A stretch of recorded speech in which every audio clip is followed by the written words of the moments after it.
Assalamualaikum warahmatullahi wabarakatuh. Pada video kali ini kita akan membahas tentang 5 mitos bunga kenanga dalam budaya kejawen. Bunga kenanga merupakan salah satu bunga yang kerap ditanam oleh masyarakat Jawa di pekarangan rumahnya. Selain karena warna dan tampilannya yang indah, sehingga bisa digunakan sebagai hiasan, bunga ini dibudidayakan juga karena alasan spiritual. Sebagaimana diketahui, bunga kenanga memang tidak bisa dipisahkan dengan budaya Jawa. Bunga ini kerap dijadikan media untuk berbagai ritual budaya seperti dalam upacara pernikahan, ziarah kubur, sarana pengobatan, hingga ritual-ritual yang berbau mistis. Semua penggunaan bunga kenanga tersebut tentu tidak bisa dilepaskan dari adanya beberapa mitos dan kepercayaan terkait bunga bernama Latin Cananga odorata ini. Kali ini kita akan membahas apa saja mitos bunga kenanga tersebut seperti yang telah kami rangkum dari berbagai sumber. Mitos bunga kenanga. Hingga zaman modern seperti sekarang ini, kita masih bisa menemukan banyak mitos yang dipercaya dan diyakini oleh masyarakat Jawa. Mitos-mitos ini terus berkembang secara turun-temurun, meski belakangan sebagian diantaranya sudah mulai ditinggalkan.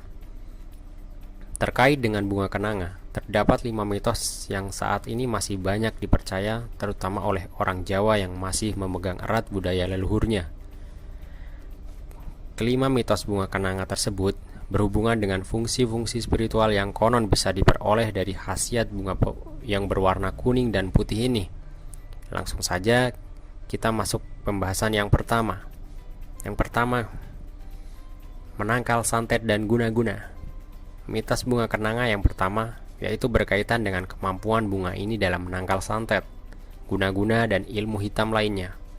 Dalam mitos tersebut dikatakan bahwa bila sebuah rumah pekarangannya ditanami dengan bunga kenanga lengkap, baik yang berwarna putih ataupun kuning, maka konon rumah tersebut akan terlindungi dari segala macam ilmu gaib yang akan menyerang si penghuni rumah. Misal, ada seorang musuh yang mengirim santet atau teluh, maka keberadaan bunga kenanga di pekarangan rumah bisa menjadi semacam tembok pelindung, perisai, yang akan membuat kiriman santet tersebut tidak bisa masuk menyerang dan justru akan kembali kepada pengirimnya. Yang kedua, membuat enteng jodoh.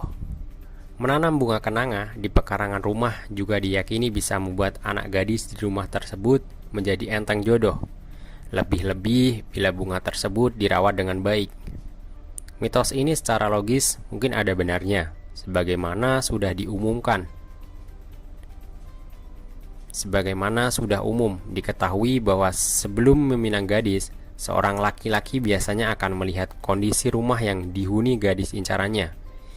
Bila kondisi rumah bersih, terawat, dan dipenuhi bunga-bunga indah, maka sudah barang tentu itu bisa sedikit menggambarkan kepribadian si gadis yang memang bisa menjadi istri yang baik.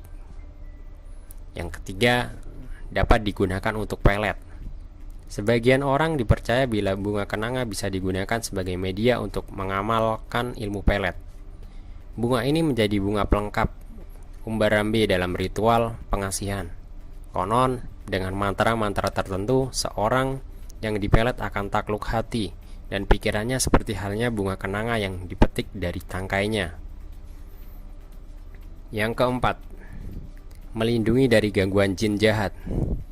Minyak bunga kenanga kerap digunakan sebagai pewangi atau parfum, meski baunya menyengat bila digunakan terlalu banyak. Namun beberapa orang masih kerap menggunakannya untuk mengharap perlindungan diri dari segala macam gangguan jin jahat. Entah bagaimana hubungannya, yang jelas hingga sekarang mitos ini juga masih banyak dipercaya. Yang kelima, penglaris dagangan. Dalam budaya Jawa dikenal adanya ilmu penglarisan. Ilmu ini digunakan oleh para saudagar dan pedagang untuk membuat dagangannya laris, manis, sehingga keuntungan yang diperoleh bisa lebih banyak. Ilmu penglarisan ini ada beberapa macam ritualnya. Namun, dari semua ritual tersebut, minyak bunga kenanga merupakan salah satu media yang tidak bisa ditinggalkan. Nah, Demikianlah beberapa mitos tentang bunga kenanga dalam budaya Jawa yang kami ketahui. Percaya tidak percaya, faktanya mitos-mitos ini memang tidak bisa dipahami secara logika. Oleh karena itu, ada baiknya bila kita tidak menjadikannya sebagai pegangan. Bukankah dalam hidup ini ketetapan segala masa depan hanya akan terjadi atas kehendaknya semata? Terima kasih sudah menonton video ini, dan jangan lupa like, komen, dan subscribe. Semoga bermanfaat.